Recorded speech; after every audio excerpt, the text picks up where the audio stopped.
अस्सलाम वालेकुम स्टूडेंट्स, आप लोगों को आवाज आ रही है?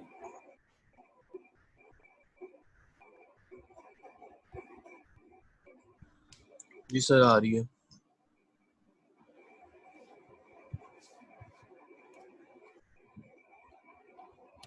हम लेक्चर शुरू करते हैं। जो आज का हमारा लेक्चर है वो है organisation and team structure. What is a team? By team we usually mean a group of people who are working together in the same space at the same location.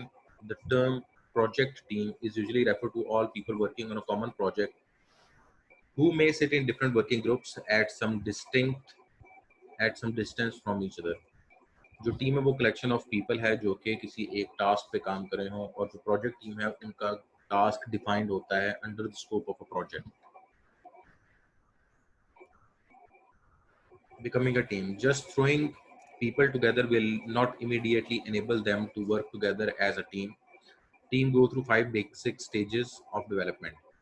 जो टीम है अगर आप बस 5-6 लोगों को इकट्ठा कर दें तो वो टीम नहीं बन जाएगी, उसकी 5 स्टेजेस होंगी जिसमें से वो ग्रुप ऑफ पीपल गुजरेंगे तो वो टीम बनेंगे। तो सवाल है, what are the 5 stages of becoming a team member. सबसे पहले है जी forming. Members of group get together to know each other and try to set up some ground rules about behaviour. जो सबसे पहला फॉर्मिंग स्टेज है, इसके अंदर वो सारे एक दूसरे को इंट्रोडक्शन देंगे अपना और अपने कुछ ग्राउंड रूल्स बता देंगे। Storming, conflict arise at various members of the group try to exert leadership. अब जो टीम मेंबर्स हैं 5 हों 6 हों 10 हों, उनमें से कोई ना कोई लीडर बनने की कोशिश करेगा, और जो लीडर बनने की कोशिश करेगा उसके मुकाबले में भी कोई लीडर बनने की कोशिश करेगा, तो एक प्रोटोकॉल डिफाइन किया जाएगा जहाँ पे लीडर को अपनी लीडरशिप प्रूव करनी होगी।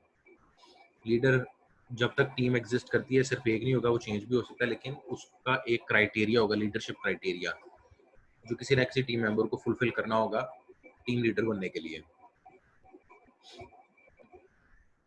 Norming, conflicts are largely settled and feeling of group identity emerges. Norming के सिनेरियो के अंदर जब एक बार टीम लीडर सेलेक्ट हो जाएगा तो जो कॉन्फ्लिक्ट्स हैं वो रिजॉल्व होना शुरू हो जाएंगे और हर बंदे को अपनी जिम्मेदारी के बारे में पता चलना शुरू हो जाएगा और एहसास हो जाएगा। फिर आ गया performing. The emphasis is now on the task at hand. जो परफॉर्मिंग है वहां पे जब एक दफा हर बंदे को, हर टीम मेंबर को अपनी रिस्पॉन्सिबिलिटी का एहसास हो गया है तो वो परफॉर्म करना शुरू कर देंगे। उसके बाद है एडजर्निंग। जब एक दफा टीम का जो ऑब्जेक्टिव है कि उसने कोई एक टास्क अचीव करना है, टास्क कंप्लीट करना है, माइलस्टोन अचीव करना है, वो कंप्लीट हो जाएगा तो फिर टीम टूट जाएगी, जिसको हम एडजर्निंग का प्रोसेस या स्टेज कहेंगे। Organization and team structure. Large software development companies are usually organized into departments. Each department usually handles several projects at any time, and each project is assigned to a separate team of developers. Working of an organization is significantly affected by its departmental structure and team structure.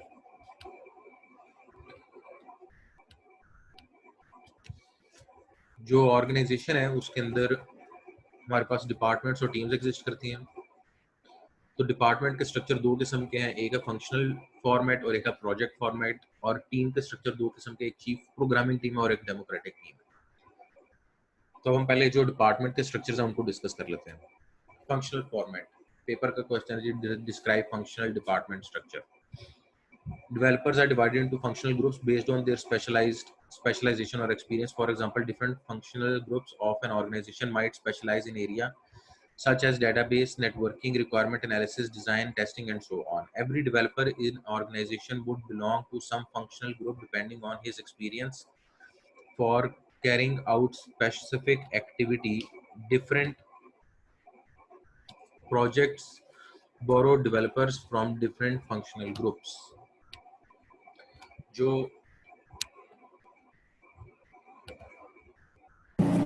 जल्दी करें time.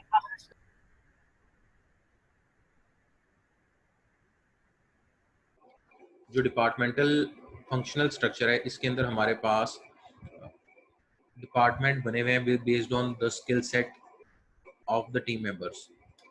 अगर accounts department तो सारे accountant उसमें बैठे हैं, अगर graphics department है तो सारे ग्राफिक्स वाले उसमें बैठे हैं, अगर वीडियो प्रोसेसिंग डिपार्टमेंट तो सारे वीडियो प्रोसेसिंग वाले उसमें बैठे हैं।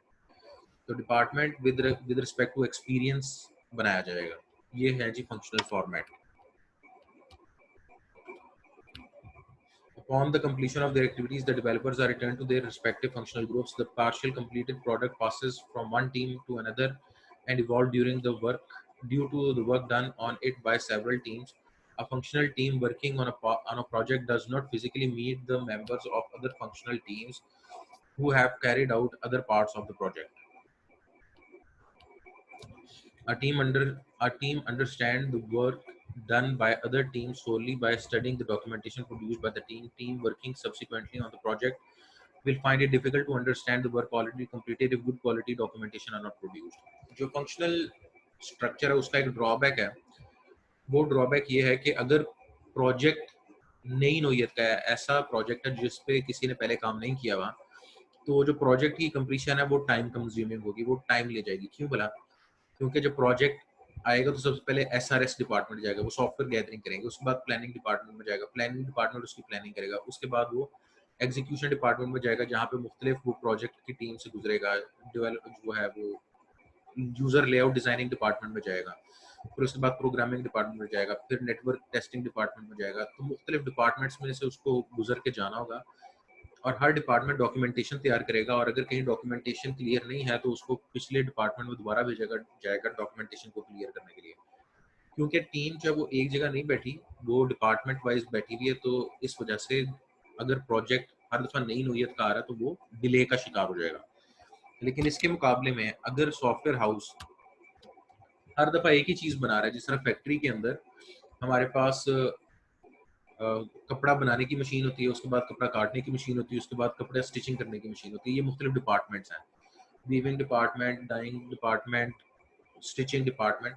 और हर दफ़ा प्रोडक्ट सेम अगर बन के आउटपुट हो रहा है तो वो फंक्शनल स्ट्रक्चर के अंदर उसकी स्पीड तेज़ हो जाएगी। इसकी मिसाल सॉफ्टवेयर हाउसेज में जो वीडियो प्रोडक्शन वाले, ये जो मूवीज़ बनती हैं, मार्वल मूवीज़, इनको अगर आप देखें तो ये प्रोडक्शन की पाइपलाइन होती है, जहाँ पे पहले सिंपल 2D एनिमेशन बनती है, फिर 2D एनिमेशन के बाद वो स्टोरी टेलिंग 3D में जाती है। तो वो डिपार्टमेंट वाइज एग्जीक्यूशन होती है सॉफ्टवेयर के सिनेरियो में, जिसके एंड पे हमारे पास जो प्रोडक्ट आता है वो बड़ा अच्छा फिनिश प्रोडक्ट आता है। लेकिन सॉफ्टवेयर डेवलपमेंट के सिनेरियो में हर दफ़ा हमें क्योंकि अगर कुछ नया बनाना पड़ा तो फंक्शनल स्ट्रक्चर जो है वो उसको स्लो कर देगा।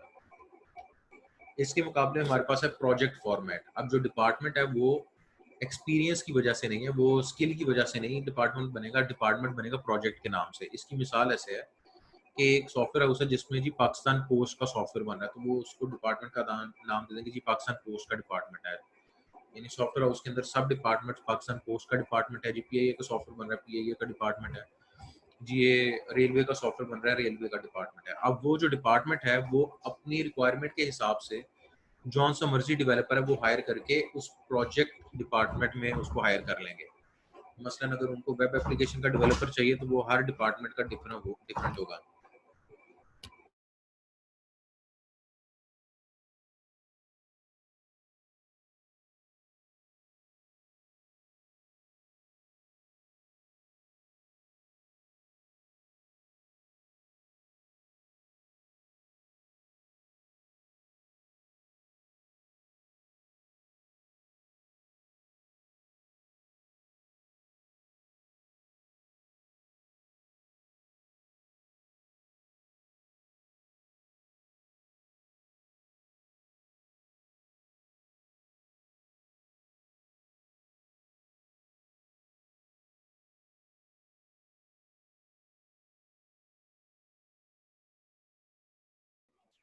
हाँ जी क्लास, हम आते हैं प्रोजेक्ट फॉर्मेट के ऊपर। The project format, a set of developers are assigned to a project at its start. It is assumed that the assigned members can carry out various activities required for project completion. The developers remain with the project till the completion of the project. Thus, the same team carries out all the project activities. Functional versus project format. तो जो हमारे पास project format वाला structure है departments का, ये उस scenario में बड़ा फ़ायदेमंद है जहाँ पे हमारे पास हर दफ़ा कोई नया सॉफ्टवेयर बनने के लिए आ रहा है। तो मेजॉरिटी सॉफ्टवेयर हाउसेस जो फ्रीलांसर से प्रोजेक्ट पकड़ते हैं, फ्रीलांसिंग वेबसाइट से, वो उनका मॉडल ये प्रोजेक्ट फॉर्मेट वाला मॉडल होता है। एक्टिविटी बस यही है बुनियादी के, क्योंकि सॉफ्टवेयर हाउसेस का ज़्यादातर मॉडल प्रोजेक्ट फॉर्मेट है, जो फंक्शनल फॉर्मेट नहीं है। तो इसकी क्या वजह हो सकती है, इसके ऊपर डिस्कशन है। ये डिस्कशन हमने स्लाइड्स के अंदर कर लिया। आगे आ जाता है जी प्रोजेक्ट की टीम का क्या स्ट्रक्चर होगा। तो एक टीम का स्ट्रक्चर है chief programmer team. Chief programmer team के अंदर जो टीम है वो आपस में एक लीडर को डिसाइड कर लेगी कि लीडर कौन है टीम का, और जो भी प्रोजेक्ट की रिक्वायरमेंट्स गैदरिंग है, क्लाइंट से डिस्कशन है, प्रोजेक्ट की प्लानिंग है, प्रोजेक्ट की एग्जीक्यूशन है, वो उसकी जिम्मेदारी लगा दी जाएगी, जिसको हम प्रोजेक्ट मैनेजर कहेंगे। और जो नीचे इंजीनियर्स बैठे होंगे वो उसको डेवलप करेंगे, लेकिन वो रिपोर्ट प्रोजेक्ट मैनेजर को करेंगे। A senior member provides the technical leadership and designation and is designated as the chief programmer. The chief programmer defines the specification and construction of the high-level design. He then partitions the remaining tasks such as detailed design, coding, testing, and documentation into many smaller tasks and assign them to the team members. He also verifies and integrates the work completed by different team members. ये team leader का काम है जो कि chief programmer team के अंदर exist करता है। इसके इसके बरक्स हमारे पास जो दूसरा स्ट्रक्चर है वो है democratic team structure. Democratic team structure के अंदर हर बंदा लीडर हो सकता है। क्योंकि हर प्रोग्रामर ने दूसरे प्रोग्रामर को प्रोजेक्ट की प्रोग्रेस के बारे में अप टू डेट रखा होता है। अगर कोई 5 प्रोग्रामर है, अगर 5 मॉड्यूल्स पे काम करें, तो पांचों के पांचों अपने अपने आप को एक दूसरे की प्रोग्रेस से अप टू डेट रखते हैं, और वो अगर कोई भी टास्क स्विच करना चाहे तो वो कर सकते हैं, क्योंकि उनकी कॉमन अंडरस्टैंडिंग होती है वर्किंग की। Democratic team structure does not enforce any formal team hierarchy. Decisions are taken on the basis of discussion where any member is free to discuss with any other member. A manager provides the administrative leadership. Different members of the team provide technical leadership to different teams. A lot of debate and discussion take place among the team members. A significant overhead is experienced for large teams. अगर team बड़ी हो तो ये democratic structure maintain करना बड़ा मुश्किल हो जाएगा। जितनी टीम छोटी होगी उतना डेमोक्रेटिक स्ट्रक्चर मेंटेन करना आसान होगा। क्लास यहाँ तक आपका लेक्चर था। अगर आप लोगों को कोई क्वेश्चन है तो पूछ लें। इंशाल्लाह हम कल अगली स्लाइड पढ़ेंगे।